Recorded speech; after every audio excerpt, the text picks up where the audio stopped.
In a few minutes, we'll be starting our program, so we ask everyone to please be on their respective seats and observe COVID-19 prevention health protocols at all times by wearing masks and maintaining physical distancing. Thank you.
everyone. In 3 minutes, we'll be starting our program. So may we ask everyone to please be on their respective seats and observe COVID-19 prevention health protocols at all times by wearing masks and maintaining physical distancing. Thank you.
Let us begin today's event. May we ask everyone to please stand for the invocation, to be followed by the singing of the national anthem and the hymno ng Kapampangan.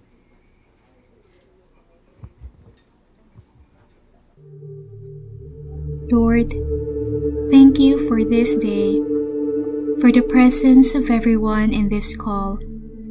For once again, we are gathered and given the opportunity to appreciate life and your words. Forgive us for our shortcomings and cleanse our hearts as we learn and live your words and example. Father, bless our endeavors, especially today's meeting. May you guide us in our discussions, and may you enlighten our minds in every decision that we make. Give us your grace that we may effectively do our parts for your greater glory. All this we ask in Jesus' name. Amen.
kababayan, ang pambansang awit ng Pilipinas. Kayang magiliw, tewas ng silanganan, alam ng puso, sa titik mo'y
Kapampangan mi sakwak, kinglegwan naning alaya, gabunding pantas at marangal, sibul ning lubud karinaning tepangan, batis ning katalaruan, at panamdam makabanen, ligaya mi inget payapa, king malugod mong kandungan.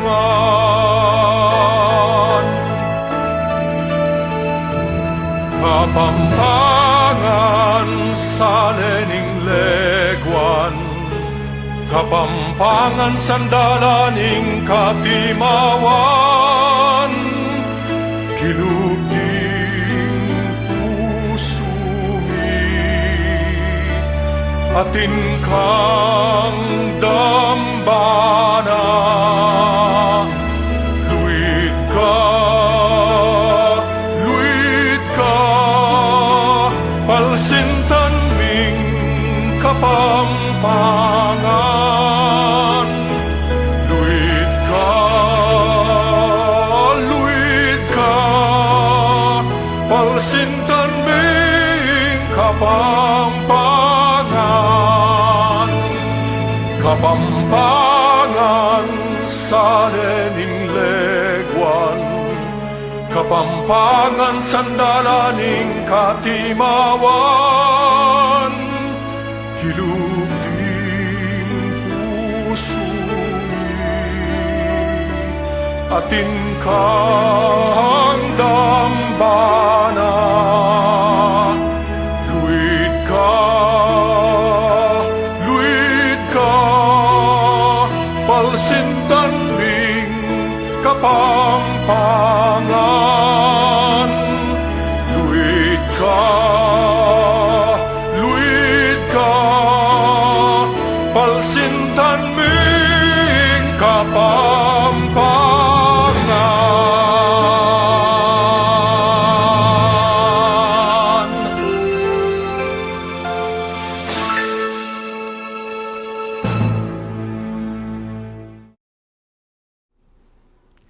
Thank you very much. You may now take your seats.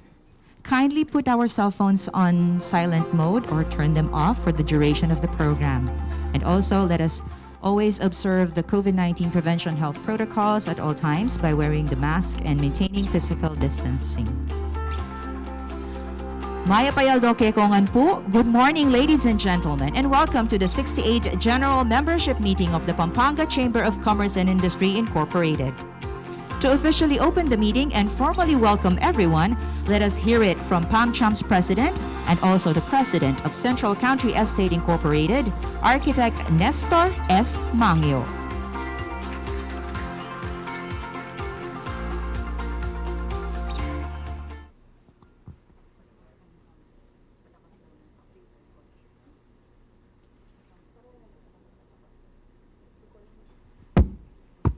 Thank you, Lani.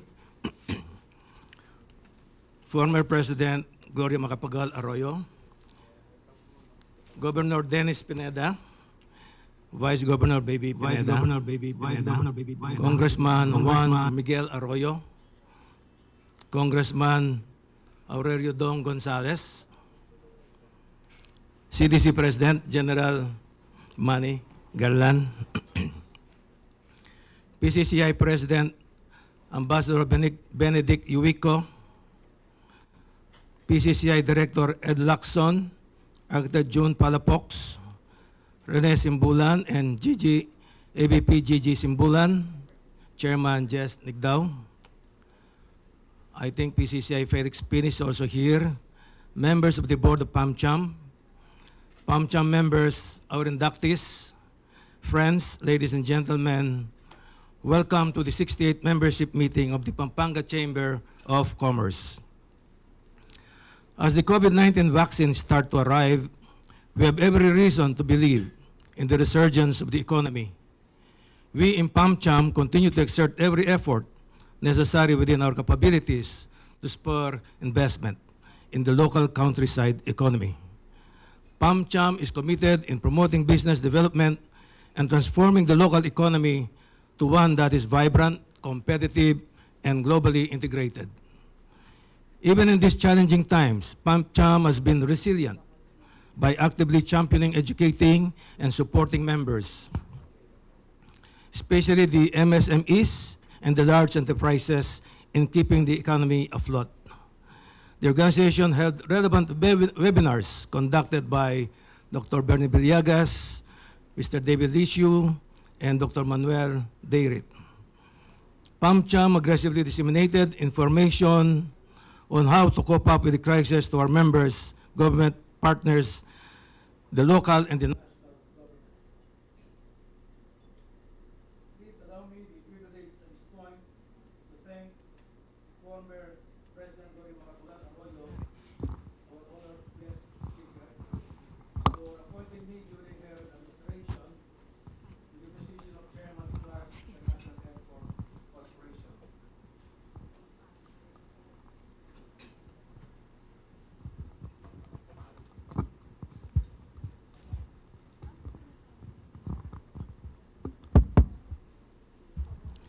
During President Arroyo's administration, modesty aside, we were able to build the Diosdado Macapagal International Airport, or DAMIA, the first modern terminal in Clark with a capacity of 2 million.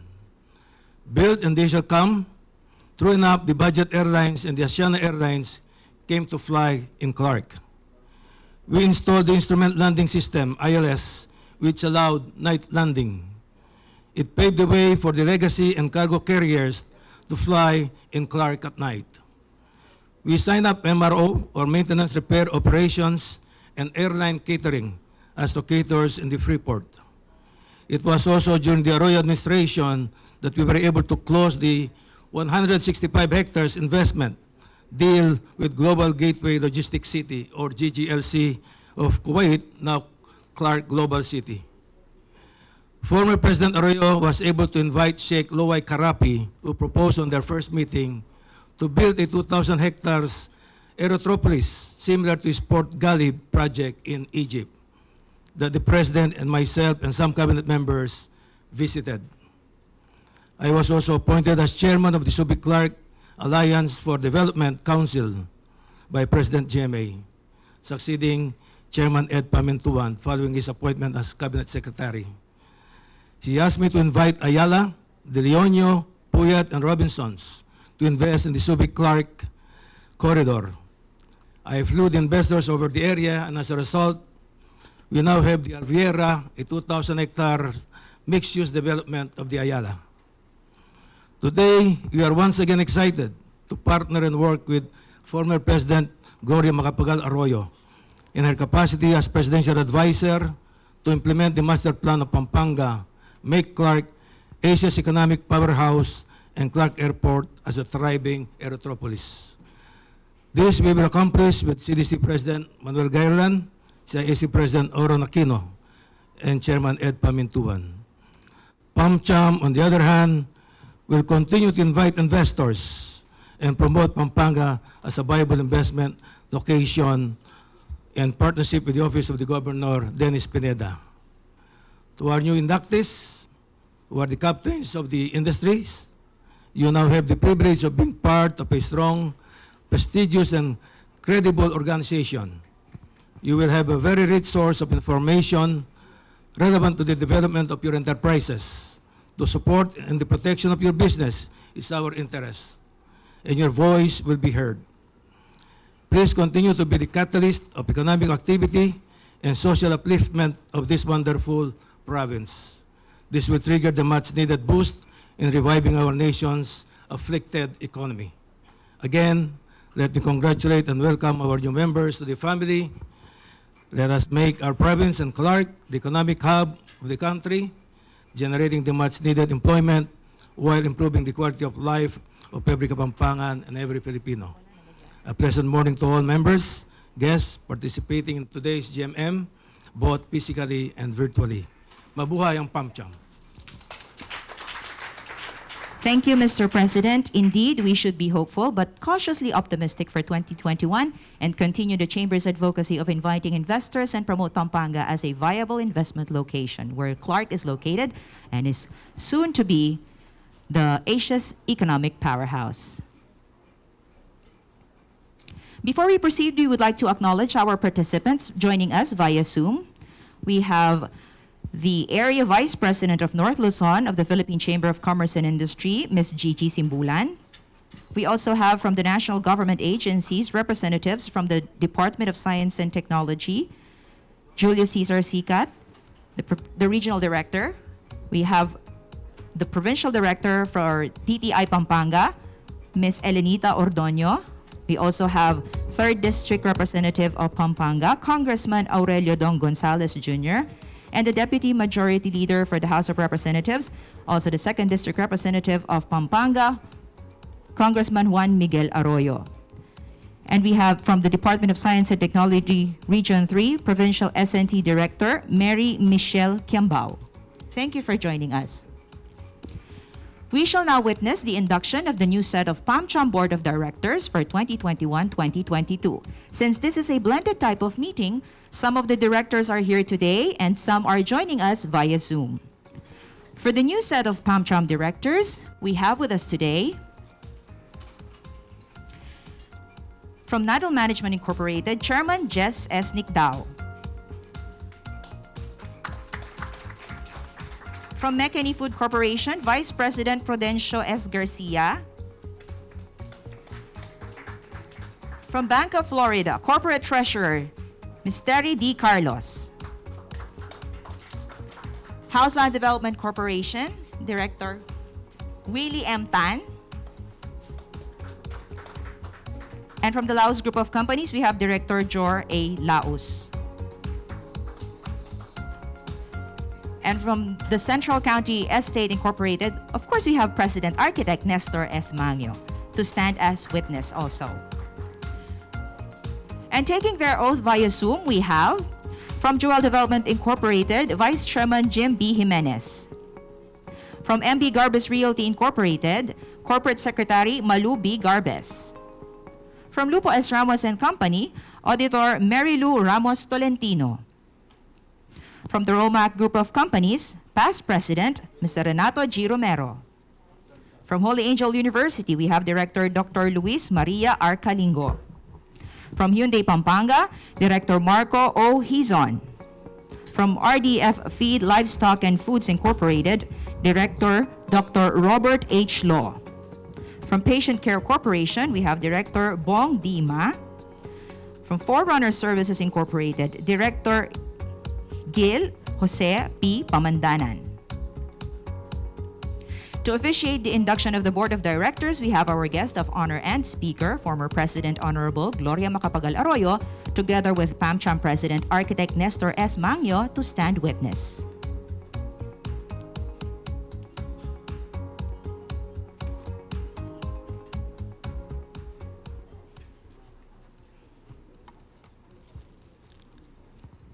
Please raise your right hand and repeat after me. I, name, fully aware of the vital responsibility I am undertaking in serving on the Board of Directors of the Pampanga Chamber of Commerce and Industry Incorporated for the term 2021 to 2022. Do solemnly swear to perform well and faithfully uphold, to the best of my ability, the duties imposed upon me in order to achieve the goals of PamCham. So help me God. Okay, congratulations. A big hand for our new set of PamCham directors. Congratulations.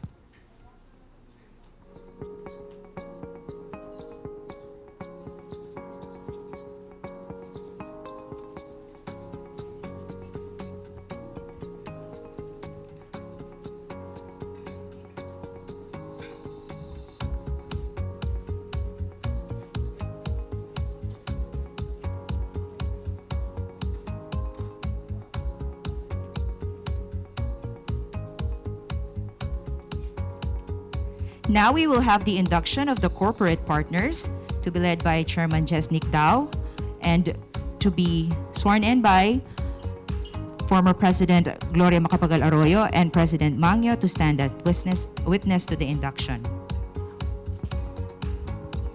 Oh, I stand corrected. It would be Chairman Jesnick Dao who will be swearing the corporate partners. But we will be having former President Arroyo and Architect Mangyo as witness. For the corporate members, we have from Bernas Law Firm, Attorney Jose A. Bernas. From Bertafil Clark, Ms. Grace Montesillo. From Genesis 999 Realty Corporation, Vicky Ting. Megawide, Engineer Edgar B. Saavedra. From Premier Global Realty, Ms. Wenela Dolatre. From Sunflower Industrial Corporation, Mr. A.D. Yang. From Chonko High-Tech Construction Materials Corporation, Mr. Anson Tan. And from Chooser's Choice Food and Development Corporation, Ms. Enunina Mangyo. Another representative from Genesis 999 Realty Corporation, we have Mr. Lin Jinjin.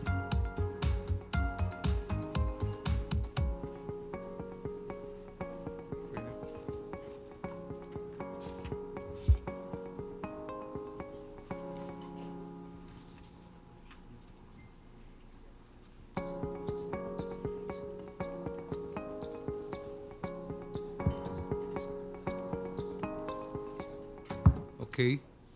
We will now induct the new corporate members of the Pampanga Chamber of Commerce and Industry. Please raise your right hand and repeat after me. I, please state your name. Of, please state your company. Having been accepted as member of the Pampanga Chamber of Commerce and Industry Incorporated, do hereby pledge that I will abide by the articles and bylaws of the Chamber, uphold its objectives and support its programs, consistent with the local and national interest, and do my best to serve without mental reservation or purpose of evasion. So help me God. Congratulations. Congratulations to our corporate partners.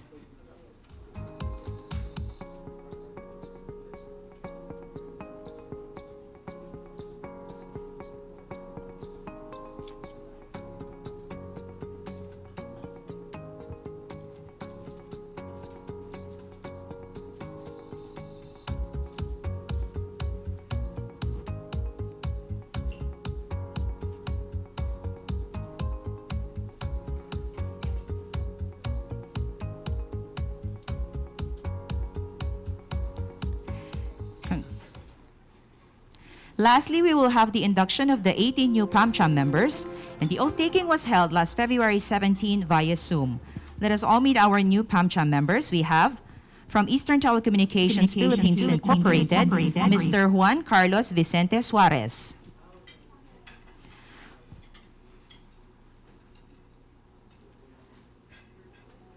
From Gozan Smart Technologies, Ms. Jose Martina Gozan. From Alviera Country Club Incorporated, Mr. John Ray Capitulo. From Pampanga State Agricultural University or PISAO, Mr. Walter Pacunana. From G Partners and Creatives Business Process Outsourcing, Mr. Frederick Irvin Chodin. Brands and Beyond Fashion House, Ms. Alpha Joy C. Canco. From Pacific Cross Insurance Pampanga Agency, Ms. Jane Lorene Malyari. From Philippine Aminosan Corporation, Ms. Lynn Mendoza. From Prompt Care Learning Center, Mr. Jerome B. De Jesus. From Unity Realty and Development Corporation, Ms. Gail Santos. From Jewel Development Incorporated, Ms. Regine Meneses. From Bright Bulb German Language School, Ms. Jara Laus. From JPC Medical Equipment and Supplies Trading, Ms. Mary Joy P. Cabral. From Living Our Fate Realty Incorporated, Mr. Maximo Sangil. From Metro Pacific Tollways Group and NLEX Corporation, Attorney Junji Kimbo. From ThinkBiz Trading Corporation, Mr. Neil Angelo Sikat.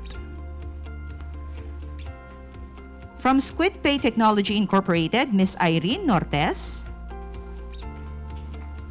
And lastly, we have A&W Merchandise, Ms. Noy Lacanilao.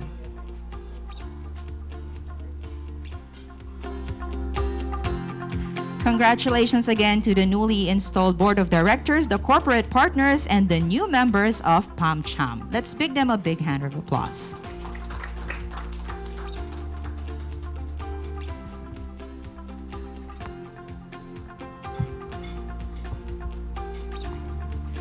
At this juncture, let us now meet our guest of honor and speaker. To introduce her, we have the Director Terry D. Carlos, the President and Chief Executive Officer of Bank of Florida.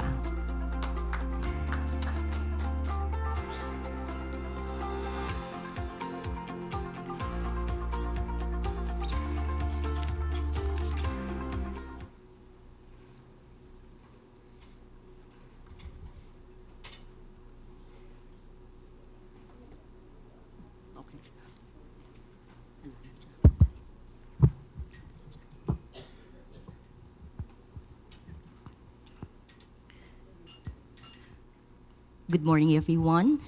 Maya paabak po kekayungan.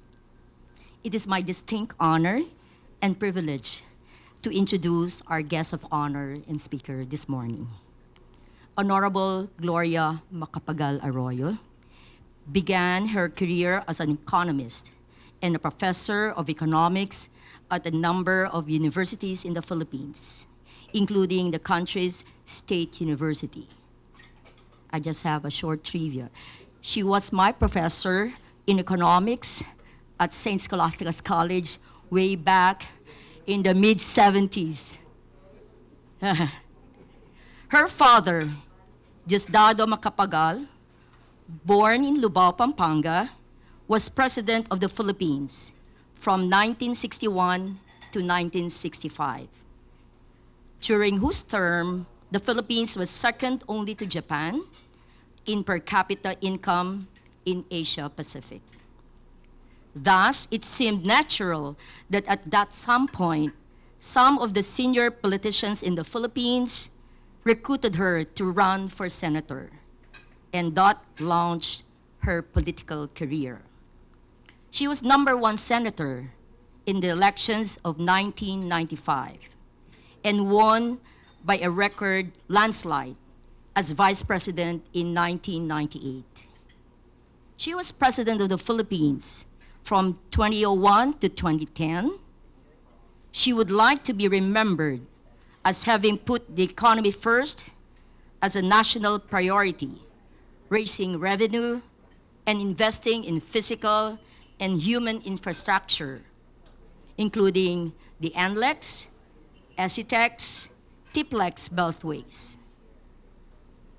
Her policies encouraged investments that provided higher value jobs, such as the call center jobs. Her economic legacy centers around the restoration of our country's fiscal stability after a storm of financial crisis, locally and abroad.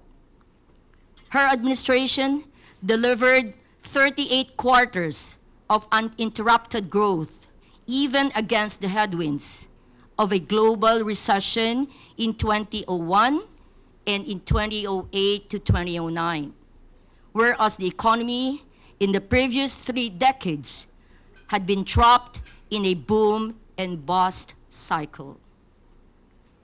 She was a member of the Philippine Congress as representative of the 2nd District of Pampanga for 3 terms from 2010 to 2019, during which time she spearheaded the formulation of the Pampanga Megalopolis Plan with the Pampanga Chamber as an active partner. She served as Speaker of the House of Representatives in 2018 to 2019. Her follow-through advocacies post-politics are social services to upgrade the skills and capabilities of the people through education and to upgrade their quality of life through health services. She is currently chairman of the board of Angeles University. Ladies and gentlemen, let us give a big warm welcome applause to the Presidential Advisor to Clark Flagship Programs and Projects, our beloved Gloria Macapagal Arroyo.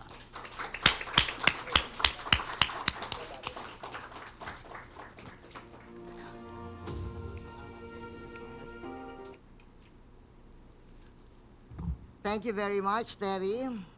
My student, and I should call her Madam President also.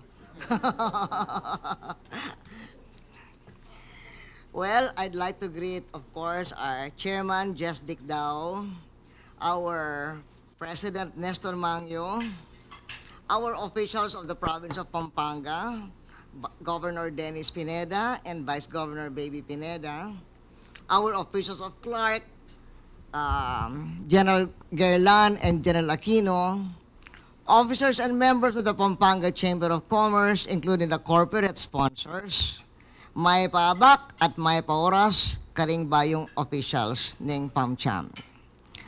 We're holding this event at not such a happy time. Time of COVID, and also time of the world's worst recession since World War II. So, it's not really a happy moment, but I want to take this opportunity to remind everyone how we are so resilient, we Kapampangans. And the Pampanga business community deserves to be proud of this resiliency. I'm not just talking about the COVID recession of this year, because a lot of us got hit. I'm talking about our long-term history. I'm talking about Pinatubo, not really that long ago, if you remember, and yet we rose from the ashes of Pinatubo under the leadership of the business community.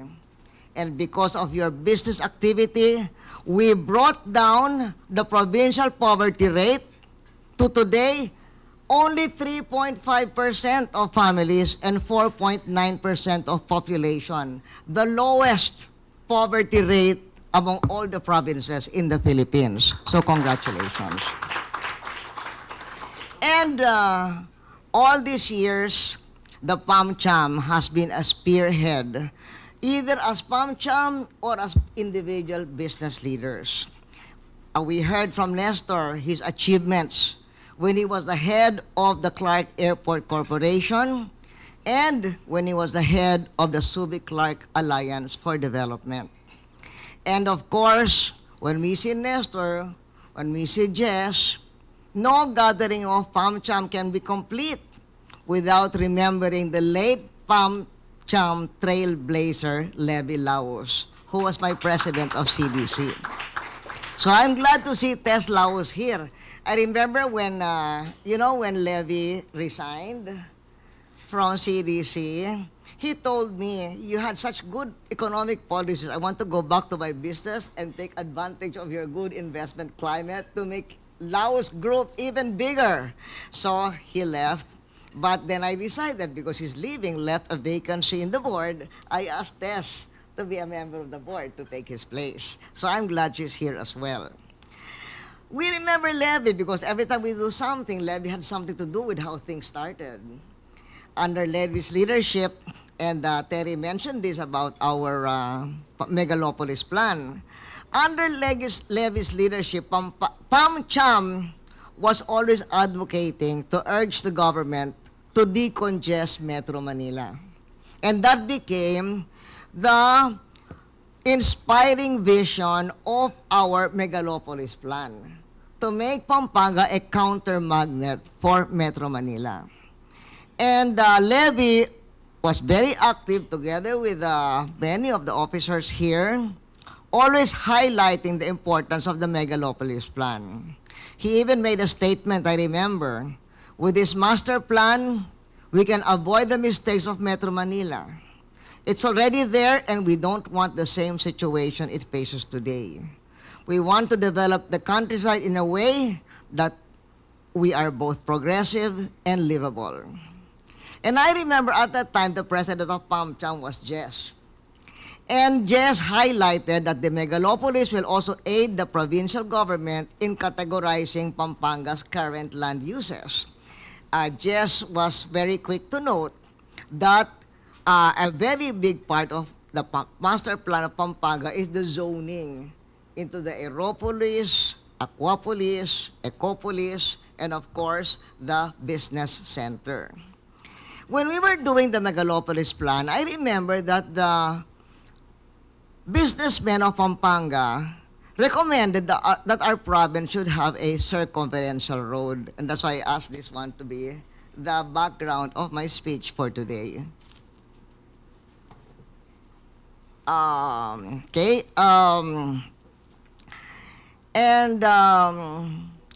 when June Palafox came to do our provincial megalopolis plan, he did a master plan, and he traced out a circumferential road, as what we see here now in the map. Then DPWH added some inputs to the tracing that June Palafox did.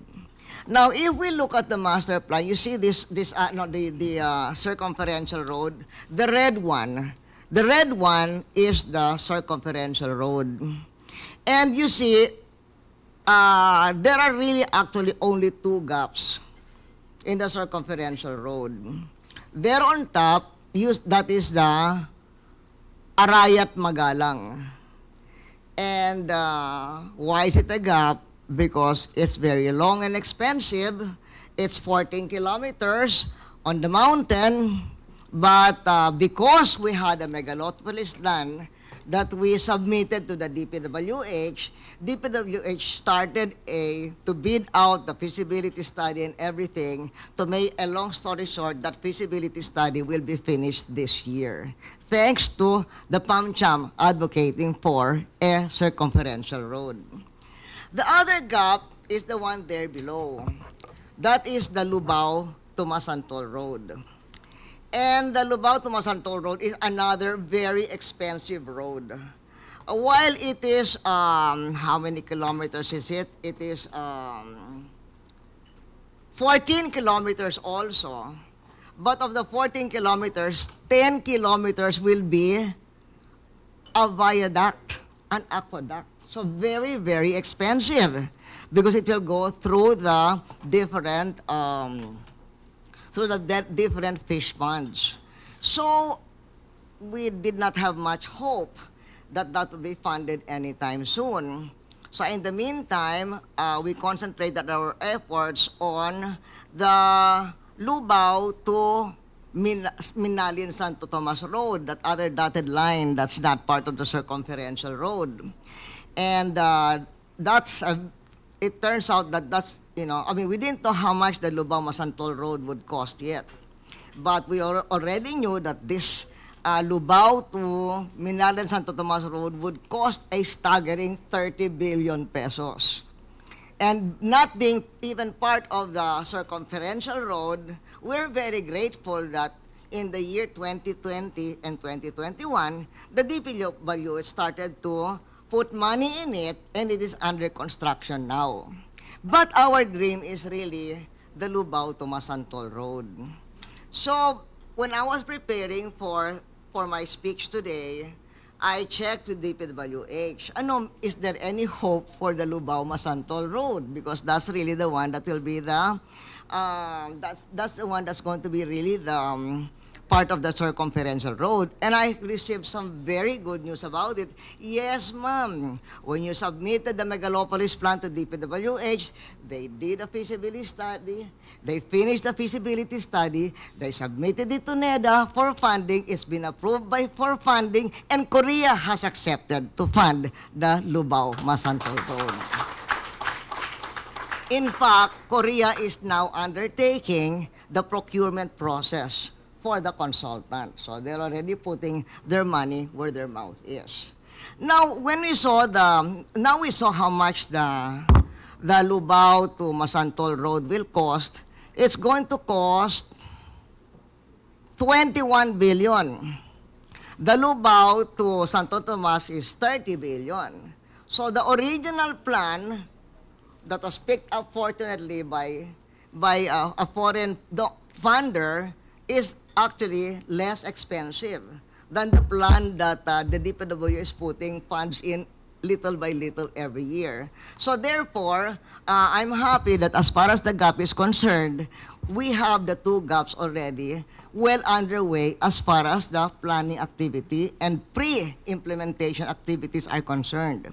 Now, although there are only two gaps, there is let me talk about the different sections. So Arayat Magalang is a gap, but it's nearing feasibility study completion this year. Magalang to Mabalacat is existing.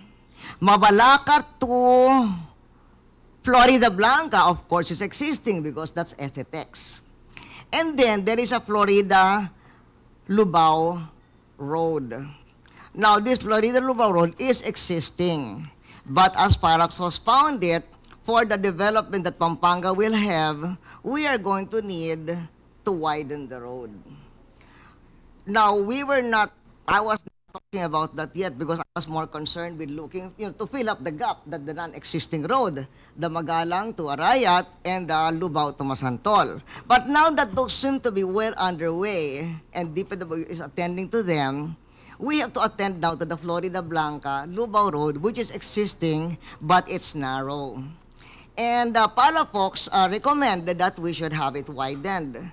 Now, the DPWH also has the widening in its, radar screen, but the DPWH says we need a lot of right-of-way assistance. Right-of-way, of course, the local government is always there to help. And Vice Governor Baby Pineda said, however, that Florida Blanca to Lubao is already a very busy street, and it's very hard to get right-of-way. So she suggested a counter-proposal that we should instead build a bypass road from the Florida Blanca exit of STX straight to Lubao. Now, there will, of course, be right-of-way issues, but they'll be more easily resolved than the right-of-way from Lubao to Florida Blanca with a very, very busy street of commercial enterprises. So this is the one where let us all work together to be able to implement. And let's all work together also to be able to keep following up with DPWH on the quicker progress of the Arayat Magalang and Lubao Masantol. You know, when we did the Megalopolis plan, Jess Nicdaw who made a statement that PamCham's is really going to take very seriously the Megalopolis plan. And you're even going to put up a little office or unit to track the progress and do the advocacies required. And that's the reason why I presented this, so that you can continue doing the advocacies required to speed up the Korean procurement, maybe meet the Korean ambassador. After all, Nina Mangyo, who is our new corporate sponsor, is the president of the Philippine-Korean Business Council. Meet up with DPWH to speed up the feasibility study of the Arayat Magalang, and then help out the provincial government in looking for the right alignment, most feasible alignment of the Florida Blanca to Lubao portion. That way, we will continue to carry out the dream that you yourselves, after all, in PamCham's, were the ones who pointed it out to us, that Pampanga should have a circumferential road. Now, The government is now strengthening the Build, Build, Build program to revitalize the economy from the COVID-19 pandemic. And of course, understandably, if you look at the Build, Build, Build, their priorities are interprovincial. These are intra-provincial. That's why we need a lot of advocacy. But our advantage is we already submitted a master plan. And DPWH likes master plans. They like to see rhyme and reason when they do their infrastructure planning. Well, that's very good, very rational of them. And you, the Pampanga businessman, of course, you are also looking for rhyme and reason in what we are going to do now in the future as we begin to recover from COVID. Because as the vaccines will be arriving this month, hopefully the recovery will happen soon, or will begin to happen soon. Of course, businessmen all over the world want a picture of the likely scenario for the immediate term, while we are still beginning to recover from a pandemic, and also for the long term or medium term when we are entering the fourth industrial revolution. Lately, I had a webinar about that, and I think the most listened to portion in the question and answer was, what are the areas that still show positive promise, even if COVID is still extended for a while? And to answer that, I take a page from another student of mine, Congressman Joey Salceda, one of the finest economists in the region today. And to relate this to the situation in Pampanga, Joey says in the immediate term, whether we have COVID or not, the following sectors can still be counted on in the Philippine economy. BPO. BPO endured, and it continues to expand. And that's good for us, because there are many BPOs in Pampanga, not only in Clark, but also in San Fernando and Mexico. Teletech, one of the biggest in the world, is still hiring. Then there is telemedicine and electronic health. And let me take the opportunity to announce to you, Baby Pineda wants you to know that there will now be a provincial hospital here in Clark.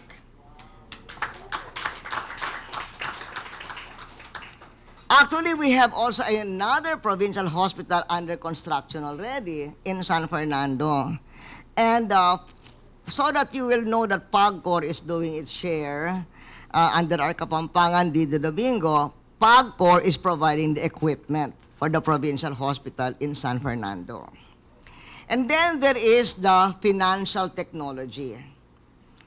Then, of course, there's none here in Pampanga. The commodities boom and the mining sector. But you are national businessmen, you're not just Pampanga businessmen. Gold has reached nearly all-time high levels. Nickel and copper will continue to be high demand because they are ingredients of batteries that will power the e-vehicles and stabilize the renewable energy supply. Another very obvious positive area of growth is digital retail. And then there is electronics. One of the sectors that saw only a very small decline in 2020, only 1.2% decline. And it is expected to remain resilient because the digital economy will accelerate and they will be more needed. And Pampanga is very strong in this sector. Levy and Nestor were instrumental in having such a nice investment climate that we have $2 billion electronic giants, Texas Instruments and the Samsung Semicon industry. And both of them brought their investments to Clark during the time when I was president, and these gentlemen were helping me out in Clark. So thank you for that, and that makes Clark resilient. Another area in the future is agriculture, not just in the long future, in the immediate future, is agriculture. It was the only economic sector to experience positive growth in 2020. Although I must say that it was a hard time for Region 3 because we had a series of typhoons late last year and that battered the farming communities. But let's not forget that Pampanga is still an agricultural province, in spite of the fact that it is a lot of urbanization and industrialization. Now, how do we ensure that our agriculture will remain resilient? Agriculture Secretary William Dar says a more comprehensive digitization of the agricultural supply chain could germinate further growth in the agricultural sector. And that's where you, ladies and gentlemen of the Pampanga business community, can enter. Finally, another growth, even if there will still be COVID, is renewable energy. Massive investments are coming in this year and next year, especially in the development of battery technology and electric vehicles to drive to drive accelerated growth. Now, for you, the businessmen of Pampanga and businesswomen, aside from all of this, because we are in Clark and we have Clark, it is also very important that the Pampanga businessmen and women invest not only in Pampanga, outside Clark, but in Clark. Because we have BPO, we have electronics, they're really continuing to be strong. Not much employment was lost. And with the airport coming in, it will become even stronger. There are not enough service industries to serve the people in Clark, the people living and working in Clark. Not enough houses, not enough restaurants, not enough stores. So that's another very good area that can be strong for your investments right here in Clark. Now, President Gerlan and President Aquino, I wasn't able to introduce earlier, a gentleman that we are hiring because General Gerlan had the kindness to give me a budget for a consultant. And that is Philip Panlilio here, who was, he was with me in the Garment and Textile Export Board. But he also happens to be from Lubao. So he has served here in Clark during the time of Nestor and Levy. So he is going to help, and one of his assignments is to make more Pampanga businessmen locate in Clark for this, to service the customers of Clark. I mean, those who are living and working in Clark. So that will be the job, one of the jobs of Philip Panlilio. Now, as we recover from COVID, and actually COVID accelerated the fourth industrial revolution, you are very astute and sophisticated businessmen. So you're looking to be part of the fourth industrial revolution. What are the industries there? Well, my former cabinet officials, Rick Salud and Gary Olivar, sum it up. IT-driven sectors, especially e-commerce, e-finance, e-learning, telecommuting will surge, along with internet-linked products and processes, and green sectors like electric cars, renewable energy, and genetics-based health products and services. Now, here in Clark, under construction now, in the finishing stage, is the Lipad Airport. And soon, hopefully, tourism will begin to recover. But even if it takes tourism a few years to recover, it also takes a few years to build hotels. So this is one of the areas of investment. We should have more hotels, logistics centers in the SIAC area around Lipad, because that will really make our Subic-Clark Airport, Subic-Clark Corridor, a very competitive logistics and service center of the region. An article of The Economist says remote work will basically stay the same even after COVID. People will prefer to continue to work online from their homes because their homes are already adapted to being online.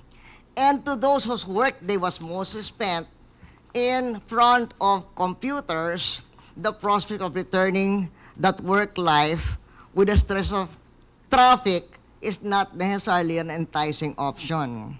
So productivity from work from home arrangements can only become better as technology evolves. And if that's the case, Pampanga is in a sweet spot. Pampanga is near Metro Manila. Pampanga has superior internet services. Pampanga could be the preferred work from home lifestyle area. So housing is going to be a good area for the future. Dennis Uy of Converge, our Kabalen guy who's become a billionaire because of IT, he says that 69% of all our barangays, in other words, 373 out of 538, now have fiber broadband services.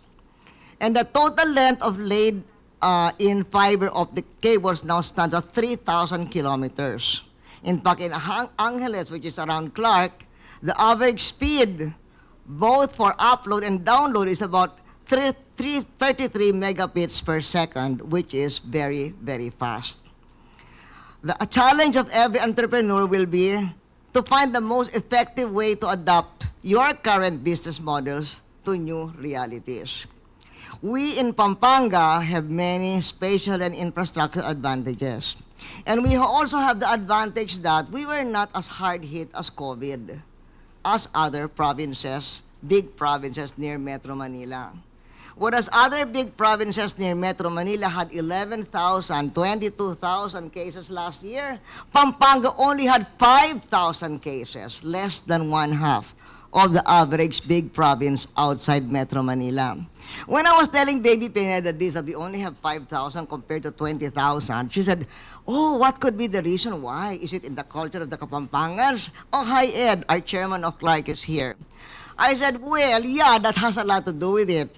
But also, I think because Governor Dennis Pineda knew how to handle COVID, so we should congratulate him. And so, ultimately, that will help our competitiveness as well. We are more resilient health-wise.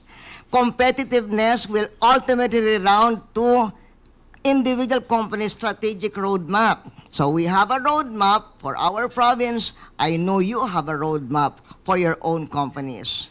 We know that every opportunity has difficulties. I pointed out the difficulties of our own circumferential road master plan, but every difficulty also has opportunities. If Pinatubo gave us the opportunities, COVID will also give us the opportunities. So let us continue to be united in our aspirations to make Pampanga a counter-magnet to Metro Manila. Again, congratulations to the new set of officers of PamCham's. Dakal pong salamat kay Kayungan.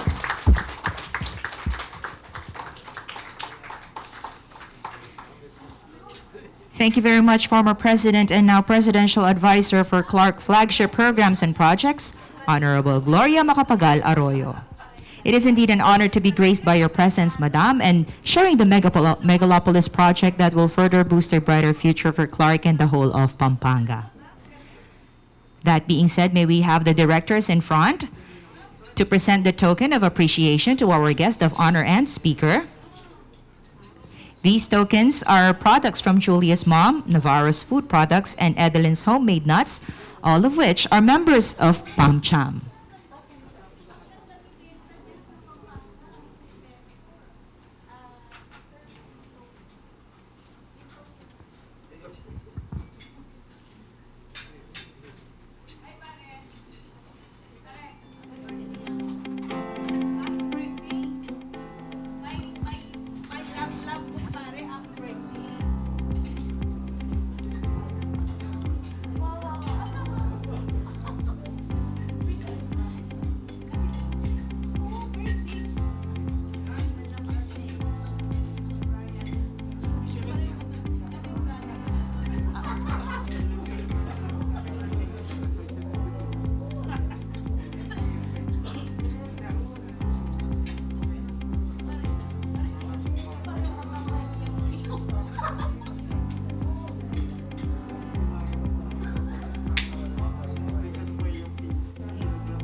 Thank you very much again, our former president and now the advisor for Clark Flagship Programs and Projects, Honorable Gloria Macapagal Arroyo. At this point, we will now have the presentation from Clark International Airport Corporation. Representing SIAC President and CEO, retired General Aaron N. Aquino, we have the Assistant Vice President for Strategic Development and Corporate Management, Mr. Darwin Cunanan.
Good afternoon, all.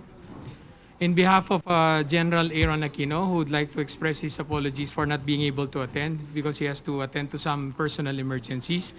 So I will be presenting the developments of Clark International Airport. So before I start, we would like to acknowledge the presence of our former president and now presidential advisor for Clark Flagship Programs and Projects, Honorable Gloria Macapagal Arroyo. Good afternoon, ma'am. Our Pampanga Governor, Honorable Dennis Pineda. Our Vice Governor, Honorable Baby Pineda. Clark Development Corporation Chairman, Sir Ed Pamintuan. CDC President, General Manuel Garland. PamCham's Chairman, Mr. Jess Nigdao, our former director also at Clark International Airport Corporation. Good afternoon, sir. And of course, the President, Architect Nestor Mangio, our former chairman of SIAC. Vice President Prudes Garcia, Corporate Secretary Malu Garbes, Corporate Treasurer Terry Carlos, and other officers of PamCham. And also acknowledge the PamCham members of the board, past President Renato Romero, Mr. Bongma, Director Marco Hizon, Dr. Robert Lo, and Mr. Willie Tan. Good afternoon, sir. So Clark, as we know as a whole, Clark comprises of around 27,000 hectares. Just to give you an idea how big Clark is, it is half the country of Singapore. So it is subdivided into two sectors, the Special Economic Zone, or what we call it the sub-zone, and the main Freeport Zone. I think this will be explained in much detail by General Garland in the presentation of CDC later. Out of the 4,400 hectare Clark Freeport Zone, this is managed by two companies. The 2,367 hectares is managed by Clark International Airport Corporation, and the remaining 2,000 hectares is managed by Clark Development Corporation. We are sister companies both under the Basis Conversion Development Authority, or the BCDA. Now, as we know, Clark is being operated and managed by a consortium called LIPAD. It's Luzon International Premier Airport Development Corporation. Our mother company, the BCDA, signed a concession agreement with LIPAD in December 2018. So this is a consortium among Philinvest, JG Summit Holdings, Philippine Airport Ground Support Solutions Inc. and Changi Airport of Singapore. The official handover was done in August 16, 2019, and the concession period is for 25 years or until 2044. So the gross revenue sharing is between BCDA, they will get 18.25% of the revenues, while the O&M concessionaire will get 81.75% of the total revenues for the airport operation. So this is the area of SIAC, the whole green area. The dark green is what was transferred to Lipad. This is approximately 810 hectares. So SIAC is still managing around 1,557 hectares out of the 2,367 hectares of the Clark Civil Aviation Complex. So as we know, aviation sector was one of the hardest hit in this pandemic. So our aircraft movement, 2020 figures compared to 2019, we dropped by 75%. In 2019, we actually reached the design capacity of the terminal of Clark at 4 million passengers, but in 2020, we dropped by 76%, wherein we only had 941,000 passengers for the whole year. Average load factor also decreased by 12%. However, a bit of good news, cargo increased. Cargo movement increased by 12% because cargo is what is moving on right now. And cargo tonnage also increased by 21%, 2020 compared to 2019 figures. And general aviation traffic also decreased by around 70%. For the destinations, we now have only 4 flights out of Clark Airport. In 2019, we peaked at 98 flights per day. Now we have only 4 remaining. And hopefully this will change once the vaccines comes in and once the tourism sector begins to resurface again. While doing this, we have now the new passenger terminal project. The old terminal is the one encircled. This has a capacity of 4.2 million passengers per annum. This was the old terminal left by the Americans, and then we just rehabilitated it, extended its life, and then we increased the capacity to 4.2. Now we're building a new passenger terminal building. We will have a design capacity of 8 million passengers per year, and then possible extension up to 16 million passengers per year. Part of the project is the main terminal building, and then we have to refurbish our old secondary runway. This secondary runway was never used as a commercial runway because it's the old runway left by the Americans. We converted it to a taxiway. We built another taxiway connecting to the main runway of Clark. So it has both an horizontal and vertical infrastructure projects. So this is the perspective of the new terminal once it is completed. As you see, the design for the roofing was patterned after Mount Arayat and the mountain ranges near our area. So this is the actual construction. This is the actual picture of the terminal. It is already nearing completion. All the horizontal works are now complete. Vertical works are expected to be completed within the year. So this is the parking area, top view, just for you to have an idea how it looks. This is already the side from the landside area. And now they're targeting the landside infrastructure was already completed. This was done by GMR Megawide. It was 100% complete last September 30, 2020. And for the airside infrastructure as well, target date of completion will be March 2021. The new terminal is expected to operate domestic by July 2021 this year. And for international operations, we are expected to operate by September of this year. Other key infrastructure projects we are doing right now, we are upgrading our airfield ground lighting system. We are building an iconic air traffic control tower. This is an 18-story tower. This will be the highest control tower in the whole of the Philippines. This is much taller than what we have right now at Clark International Airport. We will be replacing our primary and secondary surveillance radar, and we will now be doing the feasibility study and detailed engineering design for the second runway. The good thing about Clark International Airport is that the second runway can be built to do simultaneous takeoff and landing. This is something that we cannot do in Manila, which we do not have in NAIA. So this will be done by the third quarter of 2021. This is the actual location of those projects as compared to the map. And if we look at it on the master plan of the airport, this is how it looks.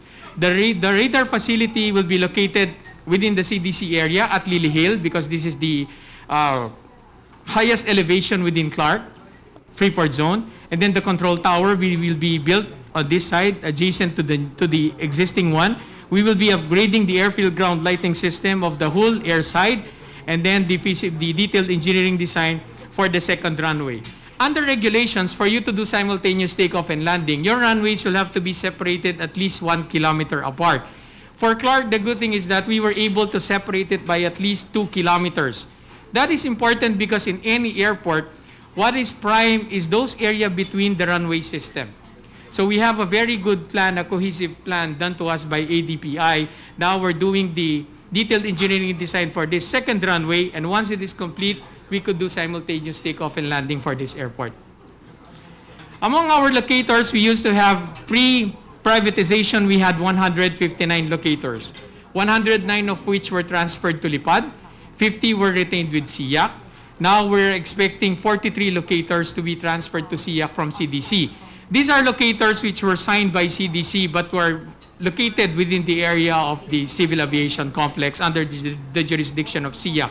We already had agreement with the CDC for the transfers of these locators. Among our big locators are the Clark Global City, FedEx, Luenthai, and Nanox. Nanox Philippines is the largest employment generating company inside Clark. They're employing around 9,000 employees to date. So this is our approved master development plan for Clark. This was actually done by ADPI, Airport de Paris. They are the operators of Charles de Gaulle Airport. The French government gave a grant to the Philippine government, and they did the master plan for Clark. And the French government hired ADPI to do the plan for Clark International Airport. Under the plan, we have a 5-terminal complex. We have a 3-runway system, 2 independent runways and 1 dependent outer runway. This is the terminal currently being built right now. Once we build this terminal, it could be extended further to 16 million passengers per year. After building that terminal, we could build a new one for 22 million. We could build another one for 30 million. At the end of the day, we could build 5 terminals at Clark International Airport with a capacity of 18 million passengers per annum. However, due to some changes as well, because the Philippine Air Force currently occupies a portion in the CCAC, they were transferred to the designated cargo facilities for Clark, for the airport. So we have to redesign the plan as well. And since upon the advice and guidance of President Capagal Arroyo that we have to make Clark as a service and logistics center, we already started now with the presence of FedEx. FedEx already came back to the Philippines. After staying so far in Subic, now they came back to Clark with a much bigger facility. They are now occupying a 26,000 square meter footprint that is good for 8 flights per day. This is equivalent to their current facilities in Singapore and in Incheon. However, they're planning to build a much bigger facility in Clark. Hopefully, they will occupy a 300,000 square meter facility, and this will be as big as their facility in Shanghai. So that's how big that they're planning to operate in Clark. So FedEx is back, and we hope it's back for good, and we're hoping as well that the Brown Friends of FedEx will also be coming back very soon in Clark as well. So this is our Service and Logistics Center as guided by our presidential advisor now for Clark flagship projects. We recently got a grant from the USTDA, the U.S. Trade and Development Agency. Since the Philippine Air Force will be transferring to the cargo area intended for the airport, we now have to look for other areas for cargo and fixed-based operations, or FBO. So we're looking at the strategic reserve originally indicated in our master plan to cater to the cargo and FBO facilities. So the USTDA grant is around $456,522. So they will be doing the feasibility study for the cargo and FBO facilities at Clark International Airport. So this will be started within the year. Also, as an update for the North-South Commuter Railway, this is a project of the DOTR. This will actually link the new Clark City and then Laguna as far to the south. So this is already under construction right now. For the Clark Extension project, they're already doing the site survey works and clearing and grubbing works for the project. So we will be having 2 stations actually in Clark, one near the Global City and one in front of the current terminal that we are building right now. So by the third quarter of 2024, the two stations for the rail facility in Clark will be completed. Right now, we are doing a remaster planning or updating of our master plan. The blue portion here indicated is the current location of the Philippine Air Force. They're actually occupying 200 hectares within the Clark Civil Aviation Complex. They will be relocated on this area here. And then we will be relocating our cargo and FBO to the upper portion. This is the terminal currently being built. This is the alignment of the rail. So once the rail is complete, it will have a station within the Clark Global City here, behind SM Clark, and then it will have another station at the new passenger terminal building, and later on this will be expanded up to the new Clark City. So with that development in place, we enjoin PamCham's as well to support all the projects within Clark, both of Clark Development Corporation and Clark International Airport Corporation.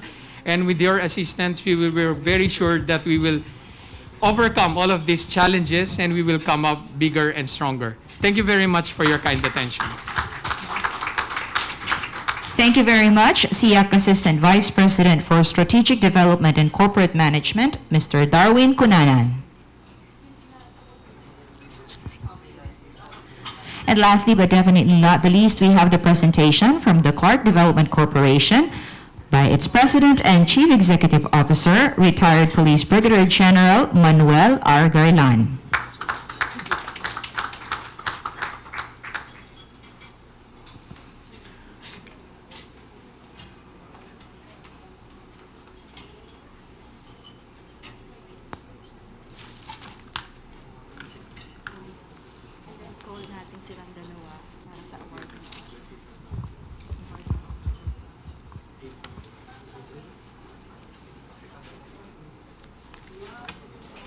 Honorable Gloria Macapagal-Arroyo, ma'am,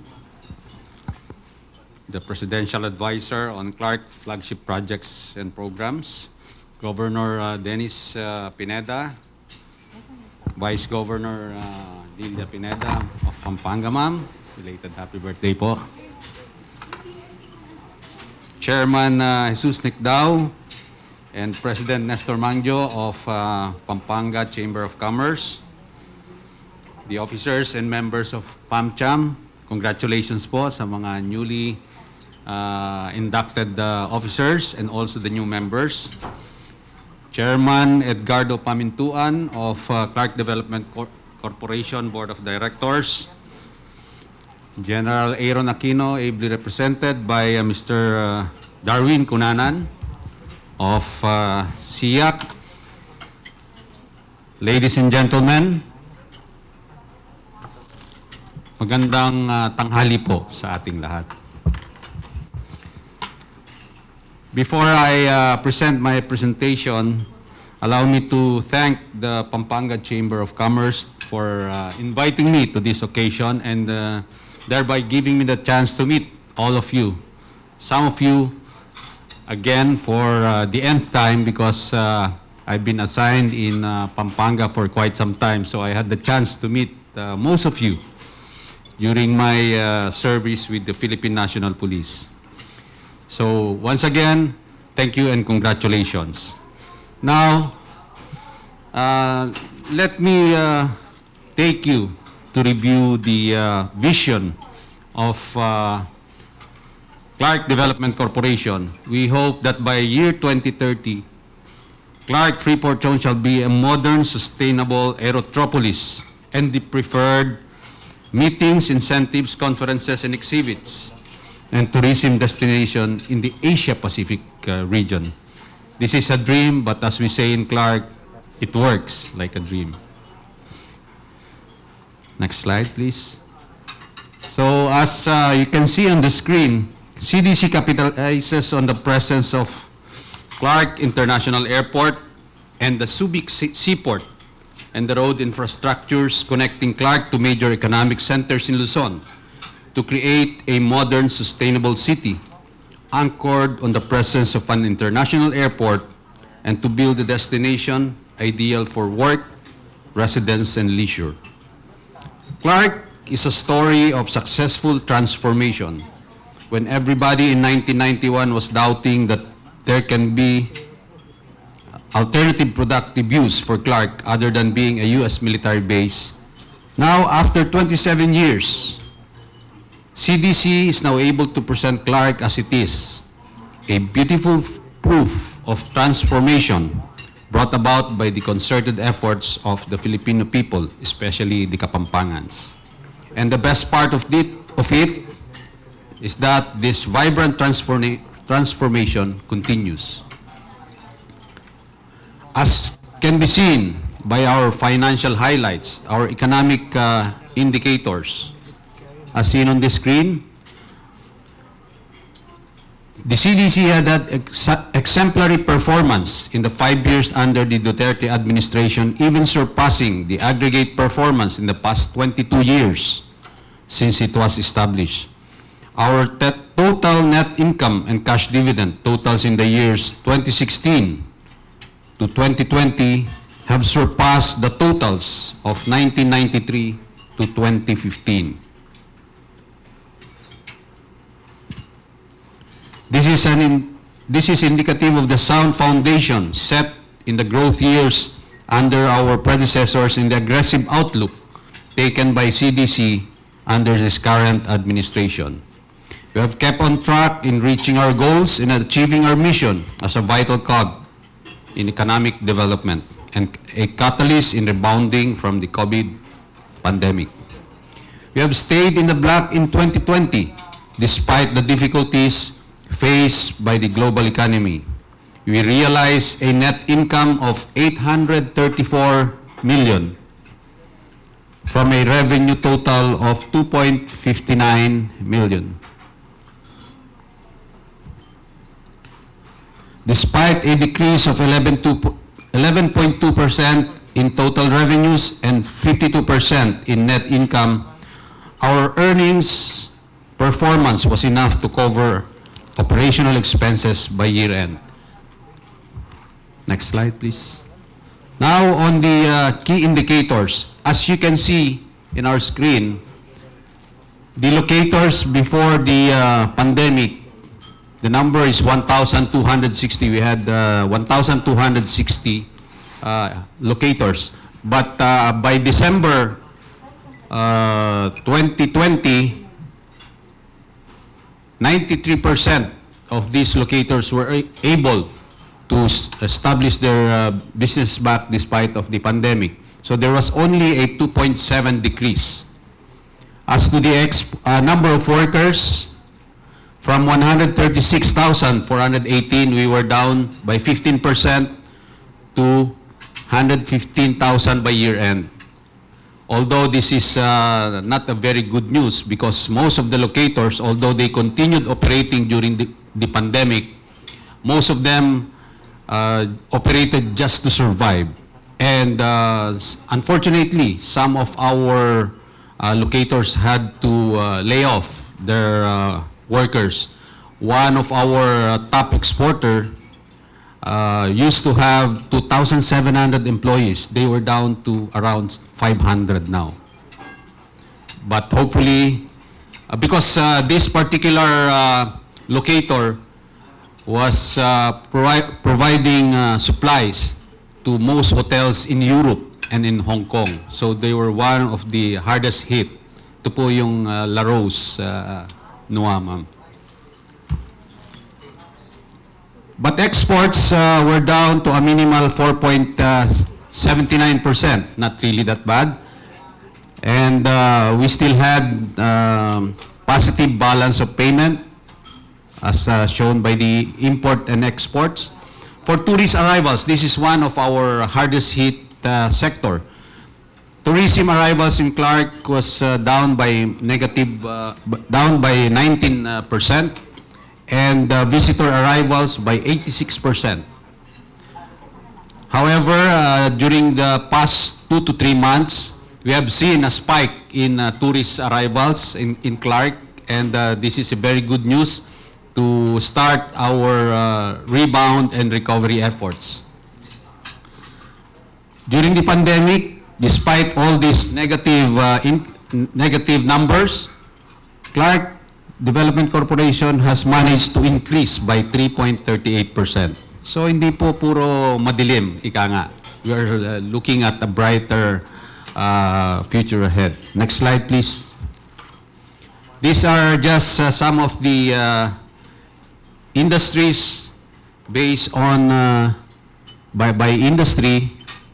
As can be seen on the screen, the commercial and service industries dominate the locators in Clark. We have around 53%. Next slide, please. Based on employment, still the industrial and the ICT industry provide more than 56%, and the developers account for the rest, and the other industries as shown on the screen. Next slide. These are our top 10 investors. For your appreciation, Global Gateway Development Corporation is tops with 44%. Yokohama, SFA Semicon, Dongwang, and the rest of the other big locators in Clark. For the top 10 employers, Premier Central is number 1, followed by Sutherland Global Services Philippines, Luentai, and the rest of the top 10 as shown on the screen. For the top 10 exporters, as correctly stated by our guest of honor earlier, SFA Semicon Philippines is still the number 1 exporter in Clark with 5.45 billion US dollars. Sila po ang number 1, followed by Texas Instruments. So electronics and manufacturing continued operations during the pandemic. At nakatulong din po ito sa ating hotel business because most of these businesses and locators house their expats and their managers and most of their employees in the different hotels in Clark. So the hotel business was not totally down during the pandemic. Diyan po pinatira lahat yung kanilang mga employees and managers and officers. Next slide, please. For tourism, ito po yung sinasabi ko kanina. This was one of the hardest hit. Kaya po, under my administration, I am concentrating on the tourism industry. If you notice now, during the past few months, we've been promoting tourism in Clark with our new bike path, sports tourism, family adventures. Yung ating pong parade ground ngayon, punong-puno ng mga families.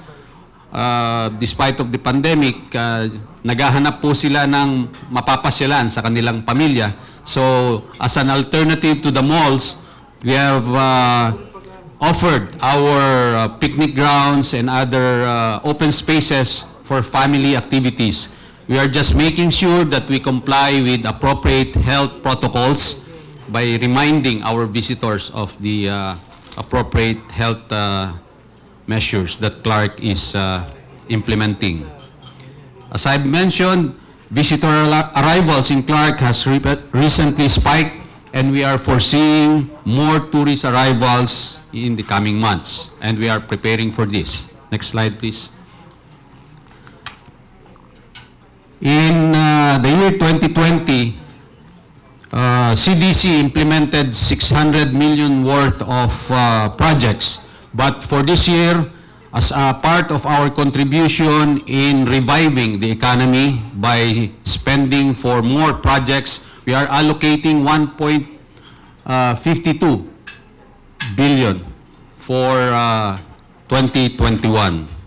These are mostly, sorry, these are mostly road infrastructure and improvement within Clark, building improvement, various area improvement, including tourist destinations and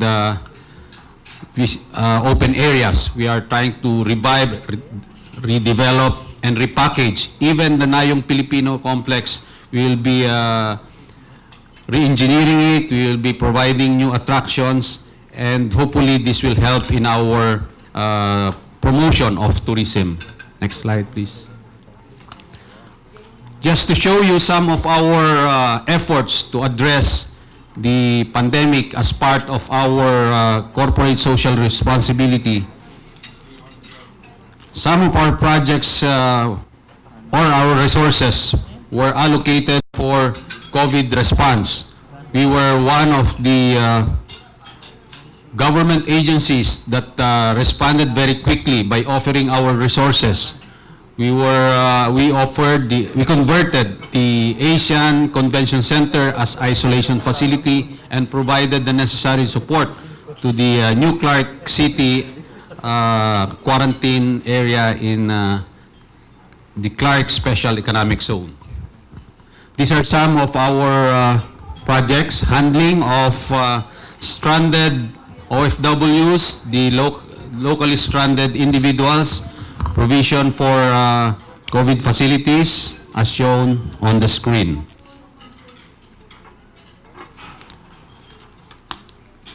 As mentioned, under my administration, I have prioritized in easing up doing business with Clark. We are improving our customer relations as part also of President Duterte's campaign to eradicate corruption. I have made certain changes in our systems and procedures to prevent human intervention in some of our procedures, and hopefully this will improve processing of permits, also assisting our locators and investors. And part of our program for 2021 to make a strong rebound is we are speeding up the relocation of the Philippine Air Force City to a 65-hectare location in the Clark Special Economic Zone in Bamban. And hopefully, with their transfer, we can convert the more or less 80 hectares of prime lot within the Clark Freeport Zone as one of our commercial and commercial, residential, and mixed-use estate.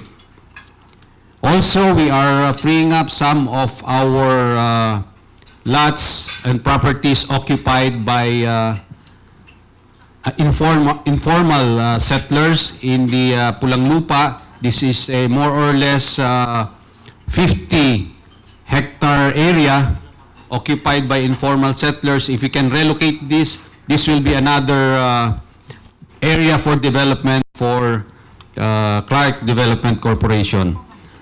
So with this, we hope to reset our business, just like Pampanga Chamber of Commerce.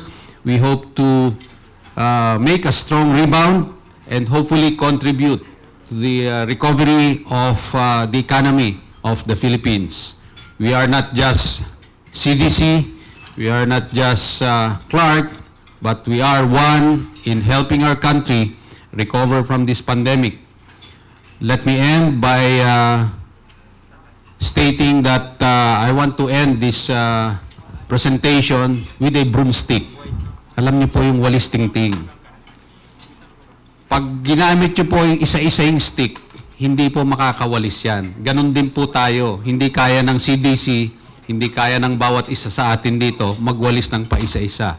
But if we lump up together just like a broomstick, we can hopefully overcome this pandemic and make a strong rebound and help our country recover from the depression, from the recession that we are currently facing. Magandang tanghali po sa inyong lahat. Thank you very much, Clark Development Corporation President and Chief Executive Officer, retired Police Brigadier General Manuel Argailan. May we ask the two gentlemen, sir, SIAC Assistant Vice President Mr. Darwin Cunanan and CDC President and CEO Mr. Garland to please join our Chairman, Jesnick Dao, and President Nestor Mangyo, and the rest of the directors in front for a photo op and to receive PamCham's token of appreciation.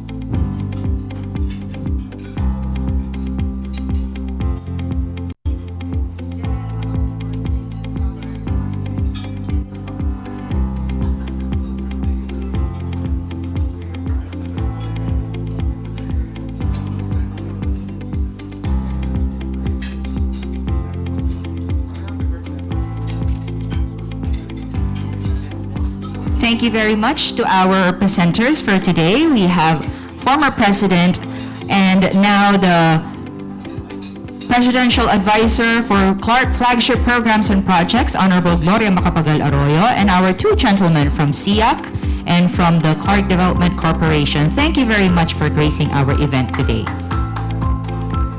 Ladies and gentlemen, that concludes the 68th General Membership Meeting of the Pampanga Chamber of Commerce and Industry Incorporated. PamCham would like to thank everyone who participated in today's first ever blended face-to-face GMM and Zoom webinar.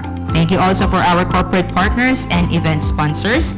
And before we end, may we ask everyone joining us via Zoom, if you still have them, to please turn on your videos for a quick photo op session.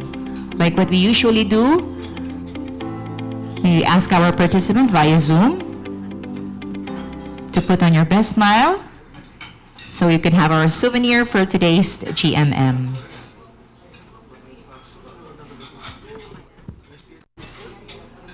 And smile everyone in 3, 2, 1. One more time.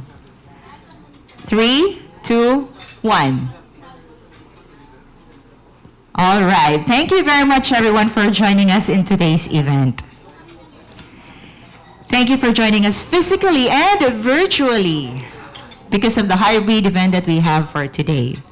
So everyone, it's lunchtime. We hope you enjoy your lunch. And remember that we have a good day and we have hope for 2021 and that we are PamCham. Always use hashtag I am PamCham. This has been your host, Lani Ontong Esguerra. Maya Payaldo, Kiakongan po.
more than 25 years, Color Steel has been producing high-quality pre-painted long-span roofing, framing, decking and cladding products and services.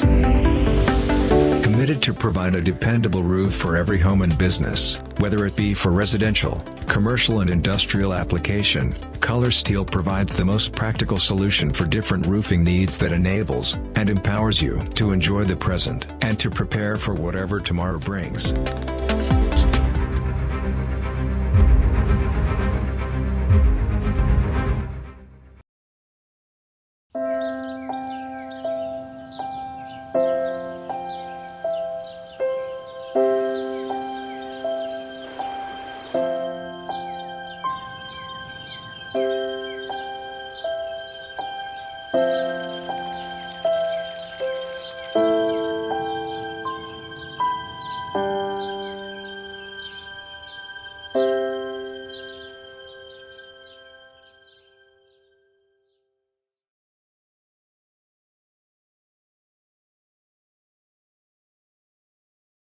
Top of the line appliances ba ang hanap mo?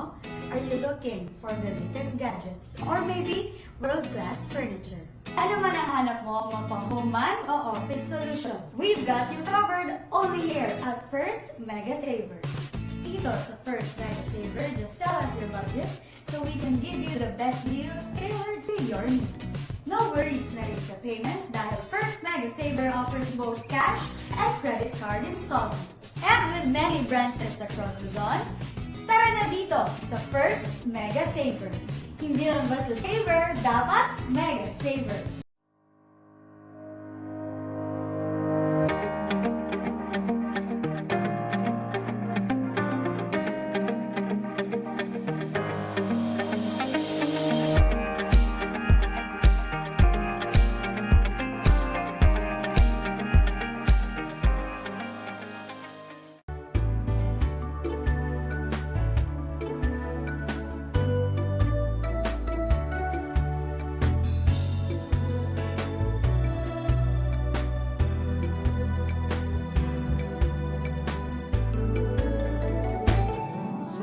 Florida, very, very happy.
This is Holy Angel University, considered as one of the most beautiful campuses in the country.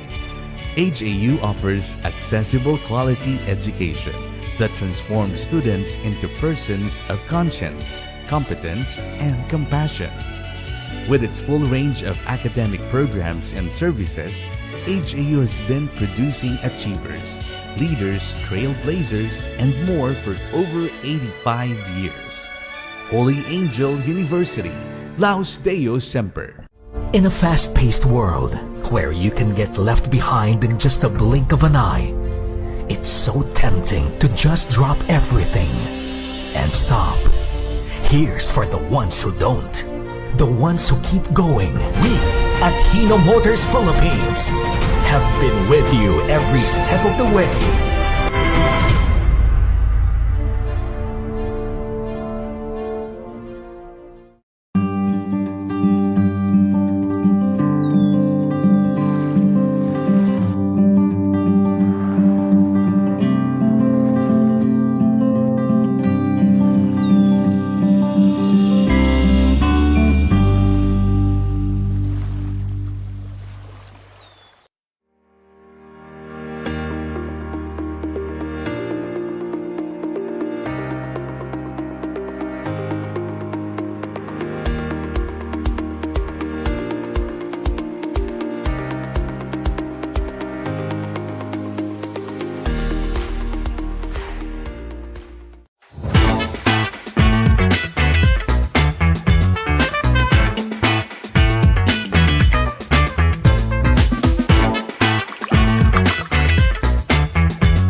Romac Services and Trading Company Incorporated, a leader in the outsourcing service industry.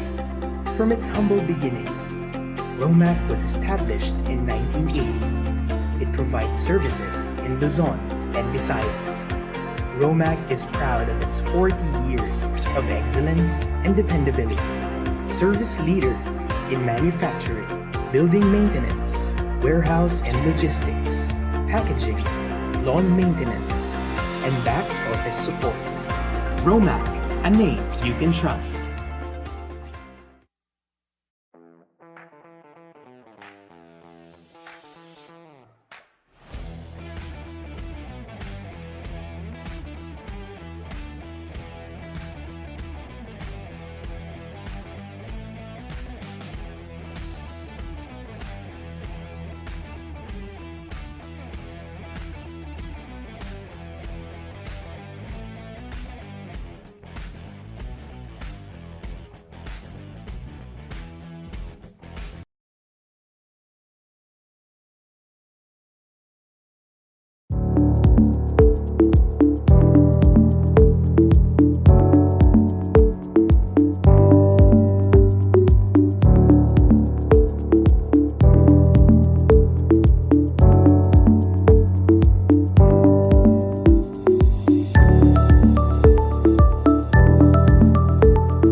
For more than 25 years, Color Steel has been producing high-quality pre-painted long-span roofing, framing, decking and cladding products and services.